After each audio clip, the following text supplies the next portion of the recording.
लगातार इस बड़ी खबर पर नजर बनी हुई है।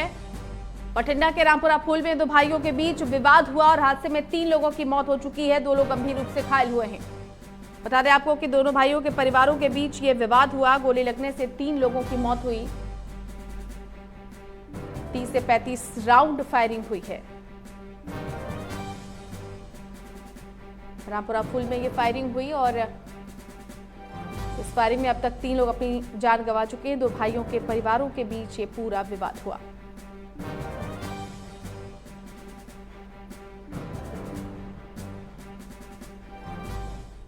तो परिवारों के बीच 30 से 35 राउंड की इस फायरिंग में 3 लोगों की जान गई। आपको बता दें कि आरोपी ने पहले 2 लोगों को गोलियां मारी और उनकी मौत के बाद उसने खुद को भी गोली मारकर आत्महत्या कर ली और इस पूरे घटनाक्रम में 3 लोगों की मौत हो चुकी है। फिलहाल पुलिस पूरे मामले की जांच कर रही है।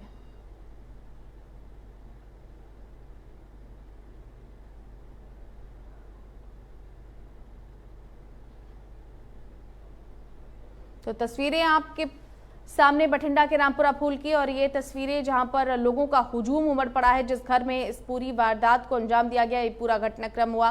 वहीं दूसरी तरफ दूसरी तस्वीर में मौका वारदात पर पुलिस प्रशासन के लोग मौजूद हैं और पूरे मामले की जांच की जा रही है।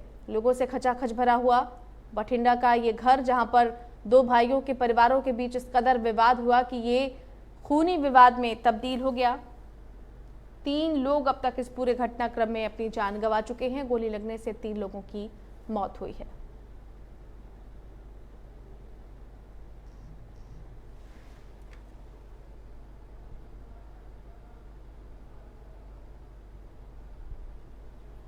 संवाददाता अमित शर्मा हमारे साथ जुड़ गए हैं। अमित, तस्वीरें भी हम देख रहे हैं, लोगों का हुजूम घटनास्थल पर मौजूद है। इस वक्त स्थिति क्या है, क्या कुछ कार्रवाई की जा रही है इस पूरे मामले में? देखिए, पुलिस के बड़े अधिकारी यहाँ पहुंच चुके हैं। तो ये मामला जमीन का रंजिश का बताया जा रहा है। 1 कनाल जमीन है जिसे लेके करीब 7-8 साल से आपसी रंजिश जो है चल रही थी। गुरशरण सिंह नाम के शख्स की रंजिश थी। तो आज उनके सामने वाले घर पे कोई भोग था, धार्मिक भोग, तो वहाँ पे कोई भोग रखा हुआ था। उस प्रोग्राम में गुरशरण को पता था कि वहाँ पे जो उसका रिश्तेदार है गुरशांत, वो भी आएगा।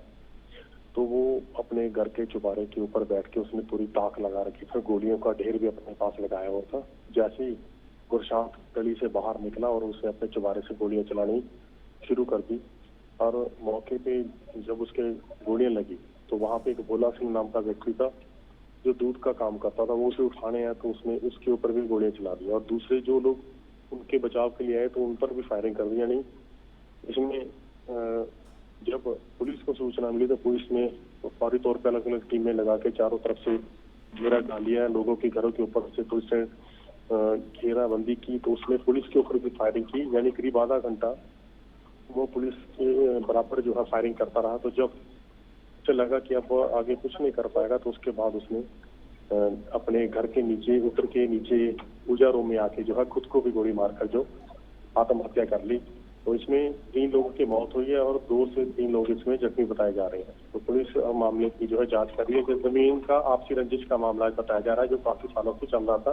तो जो जिसने गोलियां मारी हैं, गुरशरण ने जिसने गोली चलाई है, वो मानसिक तौर पर भी परेशान था। डिप्रेशन का जो मरीज बताया जा रहा है। जी बिल्कुल अमित, परिजनों से बातचीत हो पाई है? जिस तरीके से आपने कहा कि डिप्रेशन का शिकार था आरोपी, और परिजनों से कोई बातचीत हो पाई है क्योंकि इतने बड़े घटनाक्रम को अंजाम देना?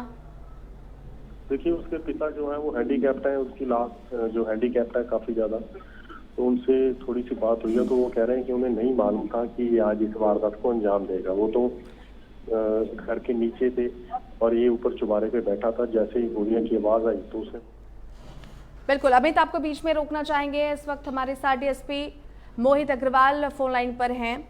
मोहित जी, जिस तरीके से ये पूरा घटनाक्रम हुआ है, जरा इसके बारे में विस्तार से जानकारी दें। 3 लोगों की जान जा चुकी है, ये पूरा घटनाक्रम कैसे हुआ, क्या कुछ विवाद की वजह रही, जरा रोशनी डालें। हाँ जी, गुरशरण ने जो फायरिंग की थी, गुरशरण और गुरशांत जिसकी डेथ हुई है वो उसका कजन था। तो इनका आपस का पुराना कोई डिस्प्यूट चल रहा था लैंड या उसके बिना भी पहले भी लड़ाई झगड़े होते रहते थे, पुराने हुए थे, केस वगैरह भी चल रहे थे शायद कोई।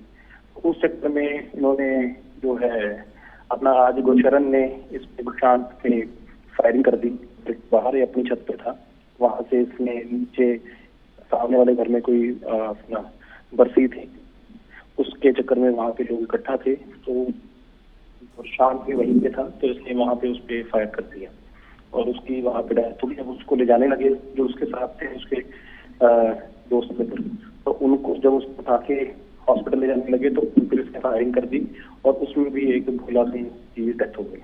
जी मोहित जी, जिस तरीके से ये पूरा घटनाक्रम हुआ है, फिलहाल की स्थितियां क्या है, परिजनों का क्या कहना है, किसी तरह का केस दर्ज कराया गया है अभी? क्योंकि घटनास्थल पर जो तस्वीरें भी हम देख रहे हैं, बड़ी तादाद में लोग वहां पर मौजूद हैं, तनाव की स्थिति अभी बनी हुई है वहां। आपने वो शरण में जिसने ये सारा घटनाक्रम को अंजाम दिया, बाद में उसने भी अपने कमरे में अपने आप को लॉक करके उसने सुसाइड कमिट कर लिया उसी तरह से। ठीक है जी, उसके बाद बाकी सब ठीक बातें धन्यवाद। चलिए मोहित अग्रवाल जी, बहुत बहुत धन्यवाद हमारे साथ जुड़ने के लिए और इन तमाम जानकारी को यहाँ पर साझा करने के लिए। डीएसपी रामपुरा फूल मोहित अग्रवाल कह रहे हैं कि 2 लोगों पर फायरिंग करने के बाद आरोपी ने खुद को भी गोली मार ली है। फिलहाल इस पूरे घटनाक्रम में अभी जांच की जा रही है और जांच के बाद ही फौरी तौर पर कोई निष्कर्ष निकलकर सामने आएगा। ठीक है।